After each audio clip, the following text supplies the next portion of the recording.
L'obligation d'information que le vendeur doit à son acquéreur est légale, donc obligatoire. Si le vendeur n'a pas été correctement informé, le délai de rétractation ne court pas. Ainsi, l'acquéreur pourrait se désister malgré la levée des différentes conditions suspensives. Si l'information à délivrer est bien obligatoire, la forme du document, elle, ne l'est pas. Dans le cadre de la gestion des copropriétés, les syndics sont souvent astreints à respecter un formalisme assez pointilleux. Contrat type, annexe comptable, normes de présentation des documents comptables. Il n'en est rien pour le pré-état daté. On peut lire dans certaines revues ou sur certains sites que le pré-état daté n'est pas obligatoire.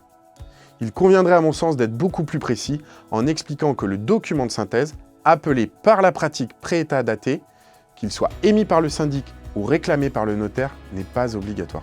La seule obligation est pour le vendeur de pouvoir prouver qu'il a bien informé son acquéreur et que ce dernier a eu connaissance des informations imposées par la loi Allure, renforcée par la loi Elan. Les points à retenir. Obligation d'information qui pèse sur le vendeur. Elle est légale et donc obligatoire. En cas d'omission, l'acquéreur pourrait se rétracter à tout moment. Aucun formalisme n'est obligatoire, seules les informations le sont.